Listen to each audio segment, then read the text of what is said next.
Yeah.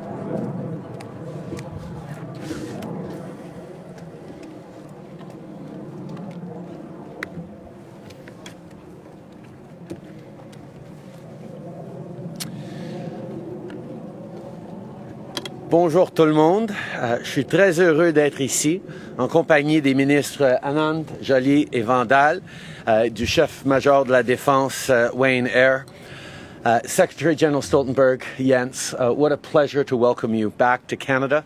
The last time you were here with me was in 2019, where we visited CFP Petawawa. I'm very pleased to welcome you to Alberta this time and was really happy to be able to take you yesterday on your first ever visit to the Canadian Arctic. It's a pleasure for me to be back in Cold Lake. I've campaigned through here, but this is my first time visiting the base, so I'm really pleased to be able to thank the members of the Canadian Armed Forces who serve here. It's my first time to the Cold Lake base, but it's not my first time visiting Four Wing.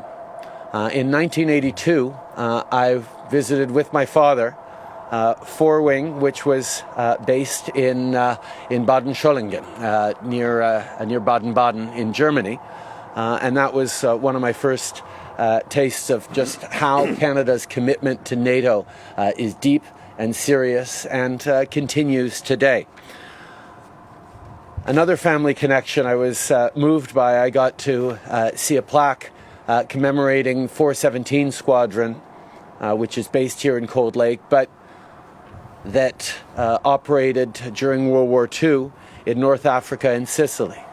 And my grandfather, Jimmy Sinclair, was a flight lieutenant in that squadron and was part of the war effort back then. So there's a lot of family connections, as so many Canadians have, to the Canadian Armed Forces and to our history, and it's a reminder how important it is that we continue to support the women and men who serve every day to keep Canada safe. Over the last few days, we've had a chance to talk about the security challenges the world is facing. The Canadian Armed Forces have been able to show us their tremendous expertise. We've discussed the security threats posed by climate change and its unique challenges in the Arctic. And most importantly, we've had a chance to see Canada's strength on the western and northern approaches to NATO. Cette semaine, ça fait 6 mois que Vladimir Poutine a lancé son invasion brutale et injustifiable. Le Canada, avec nos alliés et partenaires, continue de soutenir l'Ukraine. On ne peut pas laisser des régimes autoritaires avoir recours à la violence pour redessiner les frontières des pays souverains. Putin thought he could get away with his unjustifiable war, but he underestimated the Ukrainians and he underestimated the solidarity of our Western democracies. NATO allies are more united than ever, and allied militaries are standing strong in our defense and deterrence postures. As you know, Canada leads the Enhanced Forward Presence Battle Group on NATO's eastern flank in Latvia. Approximately 1,000 brave members of the Canadian Armed Forces are deployed in Europe as part of Operation Reassurance, where they work shoulder to shoulder with soldiers from across allied nations. Canada has also recently announced major investments to modernize our NORAD capabilities, which will contribute to strengthening NATO's northern and western flank. These investments represent the most significant upgrade in Canadian NORAD capabilities in almost 4 decades. We're providing state-of-the-art equipment our armed forces need in order to defend our security and our sovereignty. And we will be developing our northern capabilities in consultation and partnership with the Indigenous communities that have called the Arctic home for millennia. To the members of the Canadian Armed Forces I've met this week, and all others just like them, who put their lives on the line every single day, thank you for your service and dedication to Canada and Canadian values. All Canadians are grateful for your bravery and your expertise. Aux membres des Forces armées canadiennes, je veux vous dire merci pour votre service et votre dévouement. Les Canadiens sont tous reconnaissants pour votre courage et votre savoir-faire. And I know from conversations with Jens and other NATO allies, it is always incredibly appreciated when Canadians continue to show up and step up and in so many cases lead as part of NATO operations, not just in Europe but around the world. Here at Cold Lake, Jens and I will be able to see firsthand the Canadian Armed Forces combat-ready forces, the world-class tactical fighter force training, and all the contributions you've provided to NATO missions. This base, 4-wing, is proudly home to some of Canada's best fighter pilots. It's also a hub for NORAD operations, as well as a launching point for Canada's Arctic and Northern operations. Canada has a unique expertise in Arctic environments. Yesterday, Secretary General Stoltenberg and I visited Cambridge Bay in Nunavut. We toured a North Warning System site and the Canadian High Arctic Research Station. We spent a lot of time with Inuit community leaders. We heard about the ways global warming is changing the Arctic environment and changing the very terrain on which our Canadian Armed Forces operate. It is clear to researchers, military experts, and both the Secretary General and I that climate change is a risk multiplier. Not only are wildfires and floods increasing aid demands on the CAF, but globally, climate change is raising the risk of conflict. We need to take action to address its impacts on national and international security. Au printemps dernier, l'OTAN a accepté l'offre du Canada de mettre sur pied un centre d'excellence pour les changements climatiques et la sécurité ici au Canada. Ce centre va contribuer, entre autres, à orienter la recherche, la formation et l'éducation.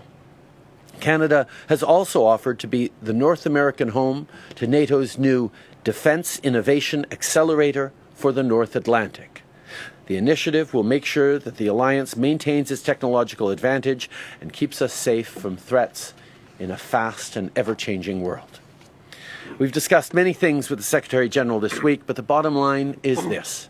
Our government will continue to make sure CAF members have what they need to do their jobs and to protect the freedom of Canadians and our allies and partners. Together with our allies, we are more united than ever. Here at 4-wing Cold Lake, the motto is Auf Wacht, which translates to on watch, little relic from the time spent in Germany. That's what our detection and deterrence missions with NATO and our steadfast commitment to NORAD are all about. Standing on watch and on guard to protect peace and democracy.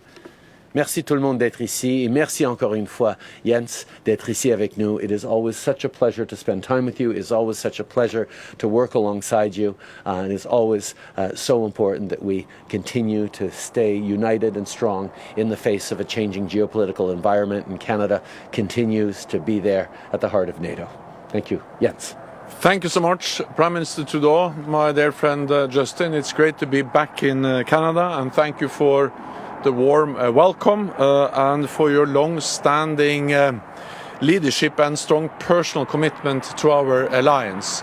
It's always good to meet with you, because then I always meet a strong and steadfast friend of our alliance.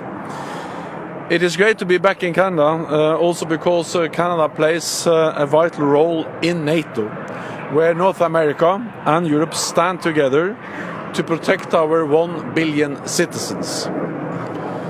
Many of the pilots and personnel here at Cold Lake have served and will serve in NATO's missions, helping to keep our citizens safe, and we are extremely grateful for their service. This airbase is also a home for your world-class tactical fighter force, playing a key role in NORAD for defense of North America. So, Prime Minister, you and I had the opportunity to visit Canada's High North yesterday, together with Minister Joly, Annan and Vandal, as well as Chief of Defence General Eyre. I also welcome the opportunity to meet with local Indigenous community leaders yesterday. That was a great experience for me, my first visit ever to Canadian High North. The High North is strategically important for the Euro-Atlantic security. When Finland and Sweden joins NATO, 7 out of 8 Arctic nations will be NATO members. The shortest path to North America for Russian missiles and bombers would be over the North Pole. This makes NORAD's role vital for North America and therefore also for NATO. As I saw for myself at the North Warning System radar site in Cambridge Bay yesterday. NATO's new strategic concept identifies Russia's capabilities in the High North as a strategic challenge for the whole alliance. Russia has set up a new Arctic command. It has opened hundreds of new and former Soviet-era Arctic military sites, including airfields and deep water ports. Russia is also using the region as a testbed for many of its new novel weapon systems. China is also expanding its reach. It has declared itself a near-Arctic state, plans to build the world's largest icebreaker, and is investing tens of billions of dollars in energy, infrastructure, and research projects in the High North. Beijing and Moscow have also pledged to intensify practical cooperation in the Arctic. This forms part of the deepening strategic partnership that challenge our values and our interests. Our response is a strong and predictable allied presence in the region. We have already established a new NATO command for the Atlantic. Allies, including Canada, are also investing in new capabilities and stepping up their presence in the High North. Allies regularly conduct Arctic exercises, including Canada's Operation Nanook. And we met some of the participants in Nunavut yesterday. Security challenges in the High North are exacerbated by climate change. Climate change will require us to transform fundamentally our approach to security and defense. And Canada has an unrivaled understanding of this. So I welcome yesterday's briefings at the Canadian High Arctic Research Centre, and I thank Canada for planning to host a NATO Centre of Excellence on climate security, sharing expertise and best practices with allies. This, along with NORAD modernization, is one of Canada's strongest contributions to our shared security. You also lead NATO's multinational forces in Latvia, helping to deter any aggression. Your forces contribute to NATO's training mission in Iraq, helping the Iraqis suppress terrorism. Your government plays a leading role in promoting our agenda for women, peace and security, and Canada is a leader and a champion for NATO's continued adaptation and innovation. So I welcome your agreement to host the regional office of NATO's new Defence Innovation Accelerator, Diana. And let me also thank Canada for its strong support to Ukraine, including with military equipment, financial and humanitarian aid, and training for Ukrainian soldiers. And you have supported Ukraine for many years, and that makes a huge difference today. And I also want to commend Canada for being the first to ratify the accession protocols for Finland and Sweden. As NATO continues our adaptation and innovation, I know Canada will continue to be at the forefront. So dear Justin, thank you once again, and for being such a warm and generous host for our historic trip today and yesterday. NATO will continue to increase our focus on the High North. We will further strengthen our alliance, and we will continue to protect and defend our nations and our people. And I'll look forward to continue to working with you. Thank you. Thank you. We will have 4 questions from reporters. On va avoir 4 questions des journalistes. Please identify your name and outlet. We will start with the Canadian Press. Hello, Bob Weber, Canadian Press. I have a question and a supplemental. I'd like to get responses from both of you, please. Canada has long been reluctant to have NATO involved in the Arctic. I'm wondering why that's changing and what you two both see as NATO's eventual role in the Canadian Arctic. I think, first of all, understanding that the geopolitical situation has shifted over the past months, which is why understanding that Russia is an increasing concern to all of us makes it timely for us to share with the Secretary General and with NATO all the things that Canada is doing through NORAD, but also independently to make sure that we're protecting this region that is, as we've said, NATO's northern and western approaches. NORAD and the NORAD modernization we're putting forward consists of the most significant investments in NORAD that Canada's made over the past number of decades to make sure that we continue to lead in protecting our Arctic.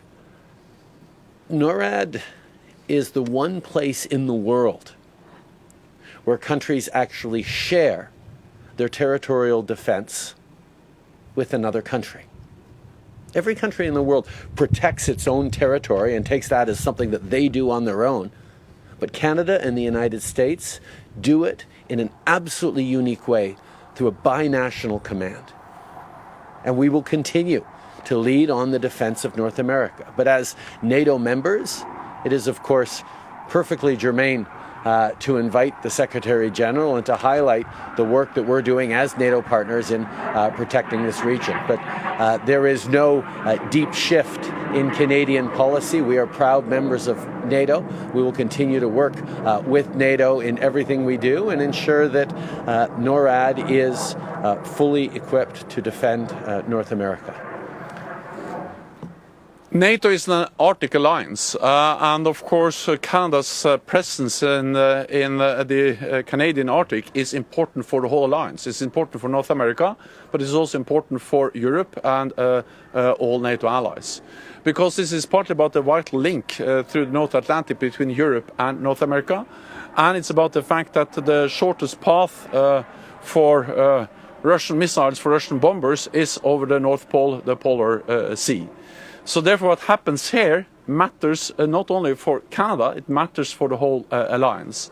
And therefore we strongly welcome what Canada has done in this part of the alliance for decades with NORAD, with the radar sites, with defense capabilities, including what we see here at the Cold Lake base. But we also realize that the importance of the High North is increasing for NATO and for Canada, because we see a significant Russian military build-up with new bases, new weapon system, and also using the High North as a test bed for their most advanced weapons, including hypersonic missiles. Climate change is making the High North more important because it's the ice is melting, and it becomes more accessible both for economic activity and for military activity. And when Finland and Sweden joins the alliance, 7 out of 8 Arctic nations will be NATO allies. So Canada is an important ally. Canada plays an important role in the High North. The High North is important for NATO, and therefore, of course, this is a visit which I appreciate very much, because it highlights that link between NATO and the important role of Canada in NATO. Et permettez-moi d'être très clair. La position du Canada par rapport à l'Arctique n'a pas du tout changé. La défense de l'Arctique au Canada se fait par le biais de NORAD, où on a un positionnement unique où 2 pays, le Canada et les États-Unis, assurent ensemble la défense de leur territoire. Mais bien sûr, étant donné l'agression russe en Ukraine et leur positionnement géopolitique, c'est tout à fait pertinent qu'en tant que membre de l'OTAN, on s'assure de coordonner et d'inviter le secrétaire général, à voir ce que nous sommes en train de faire pour assurer la défense du Canada, de l'Amérique du Nord et donc des approches ouest et nord vers l'OTAN. Supplemental, if I may. As the importance of the Arctic grows, I'm wondering if Canada might be looking for something, say, like international recognition of the Northwest Passage as internal waters. Is that part of the discussions that are going on here? The Northwest Passage is Canadian waters, period. Not everybody agrees with you, sir. We have a long-standing disagreement with the United States on that one, but they have understood our position, and our allies, respect Canada's position. Next question. Hi, Bill Fortier, CTV National News. First question is for Prime Minister Trudeau. NATO has long pushed for member countries, to spend at a base at least 2% of their GDP on defense. We're not there. Did that come up over the last 2 days, and what promises or assurances were you able to make? Over the past number of years, Canada has significantly increased its defense investments to ensure both that we are giving the equipment and capabilities needed by members of the Canadian Armed Forces to continue to do their extraordinary jobs, but also so allies can continue to rely on Canada. We have continually stepped up in every NATO mission since its inception. We will continue to deepen and grow our investments, whether it's the significant investments in modernizing our NORAD capabilities, whether it's a defense review ongoing this fall. We will continue to make greater and greater investments. These are things that matter for Canadians and matter for the world, and we certainly recognize that after decades of unprecedented peace, Russia's decision to invade Ukraine is requiring us all to step up even more on defense spending. And that's exactly what we have done over the past 7 years, and I will highlight for those keeping close watch on a partisan basis, the only time recently Canada's defense spending decreased below 1% even was under the previous Conservative government of Stephen Harper. En français? Okay. Le Canada continue d'investir de façon significative dans nos forces armées, avec les investissements qu'on a projetés au cours des dernières années, mais en plus la modernisation de NORAD et une nouvelle examination de nos plans stratégiques pour cet automne. Nous allons continuer d'investir de plus en plus, reconnaissant qu'on a besoin d'offrir à nos membres des Forces armées canadiennes les outils, les ressources nécessaires pour qu'ils puissent faire leur job, mais aussi pour que nos alliés puissent continuer de compter sur le Canada, comme ils l'ont toujours fait, pour être présents dans toutes les différentes missions de l'OTAN et d'avoir un rôle clé dans tout ce que l'OTAN est en train de faire dans un monde de plus en plus inquiétant à bien des niveaux. A follow-up for Mr. Stoltenberg. You've talked several times today about Russia's military buildup in the north, in the Arctic. You've seen what Canada is doing over the last 2 days. What more specifically would you like to see from Canada in terms of military resources, ships, boots on the ground, aircraft? What more specifically would you like to see Canada do to meet that potential threat? So Canada is already playing a key role in the high north, and in particular in the Canadian Arctic, and we welcome and appreciate those efforts, and I've seen them myself today and yesterday in Cambridge Bay and here in Cold Lake. Second, there are many areas where actually Canada now is stepping up, which is important for the whole alliance.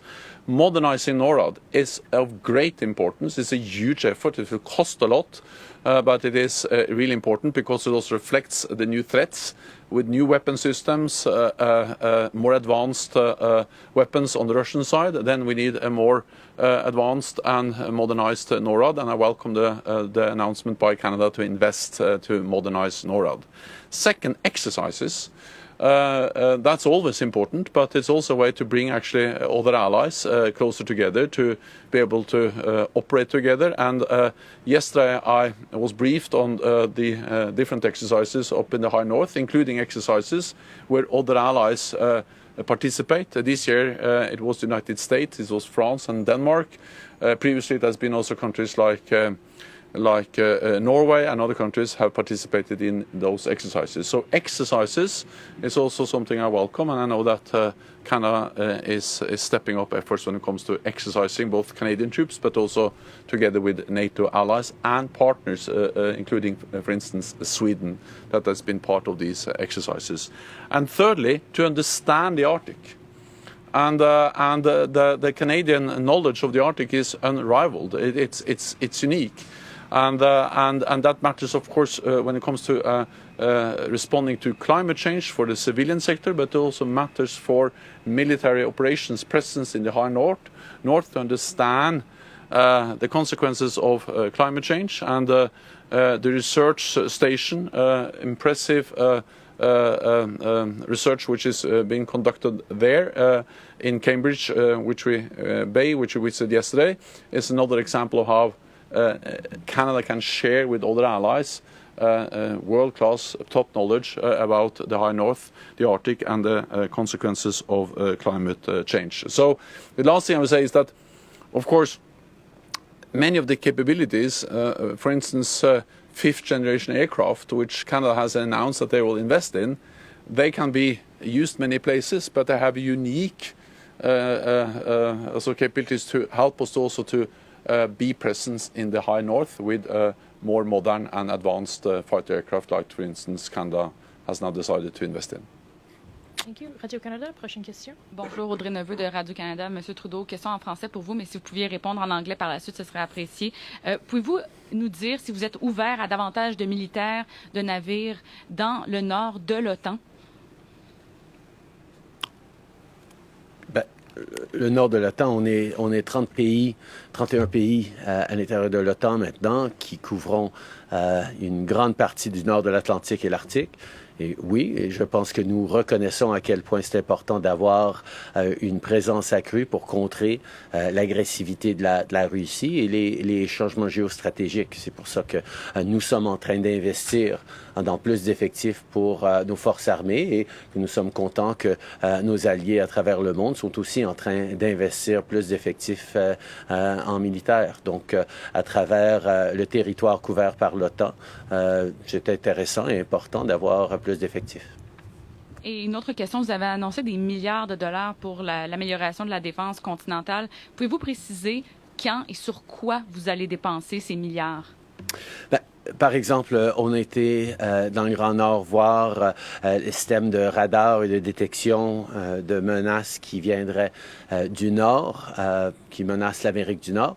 Les investissements qu'on est en train de faire vont amener des capacités accrues pour détecter de nouveaux types de missiles ou de menaces qui pourraient venir. On est aussi en train d'investir dans des capacités technologiques, digitales, numériques. Il y a énormément d'annonces qu'on a à faire et de travail qu'on a à faire pour moderniser le NORAD. Mais le Canada est là pour le faire en partenariat avec les États-Unis et par extension les autres membres de l'OTAN.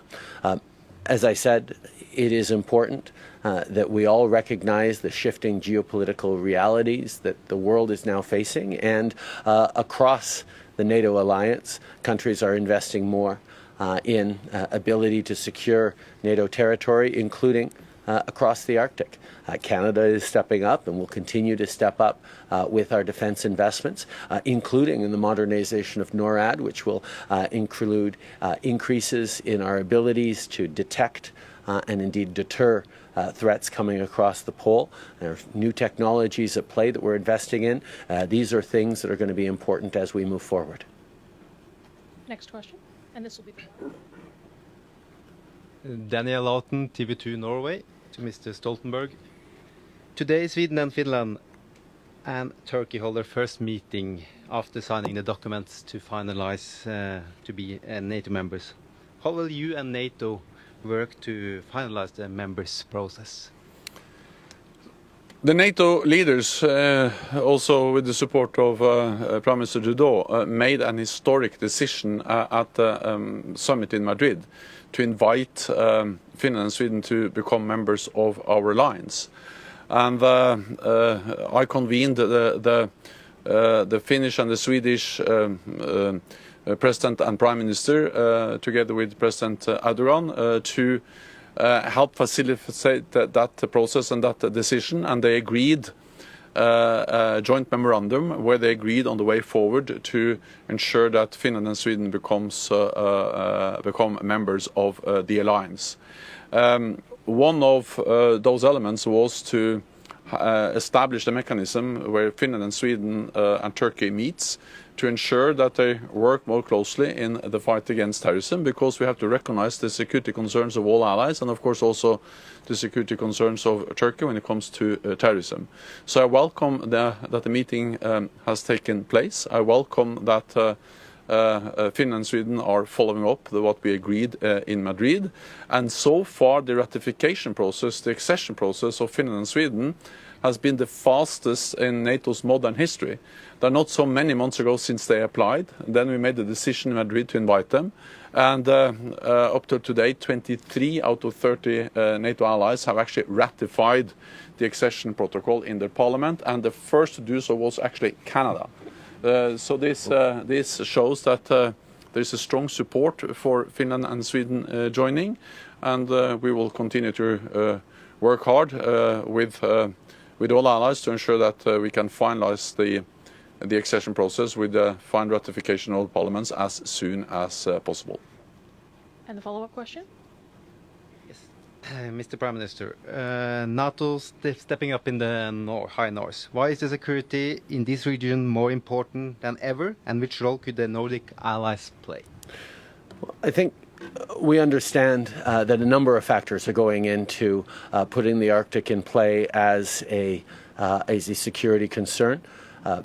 It has been, to all of our credit, that over the past many decades we have been able to work with partners and adversaries, including Russia, to keep militarization of the Arctic to a minimum. But the context is changing now for two reasons. Obviously, climate change is creating greater accessibility to the Arctic and bringing with it real concerns and challenges around that. But as well, the ill-fated, unjustifiable decision of Russia to upend nearly 70 years of peace and stability of a rules-based order by invading a peaceful neighbor has changed the way we need to look at the Arctic. As Jens and many others have pointed out, 7 of the 8 Arctic nations, with the accession of Sweden and Finland to NATO, are or will be NATO members, and I think it's extremely important that we continue to step up. As far as the Canadian Arctic is concerned, we have established long-standing abilities through NORAD, Canada and the United States together, to protect these approaches to our continent and by extension to NATO. We will continue to step up, including with the modernization that we've recently announced. But for many years now, we've also been ensuring that our NATO allies and partners, from France to Denmark to Germany to the UK and others, are present for training operations and interoperability exercises in Canadians' Arctic, and that, of course, will continue. We all have a role in making sure that the world is safe and peaceful, and NATO, as a defensive alliance, will ensure that we always have the ability and the capacities to defend our alliance and the values that underpin it.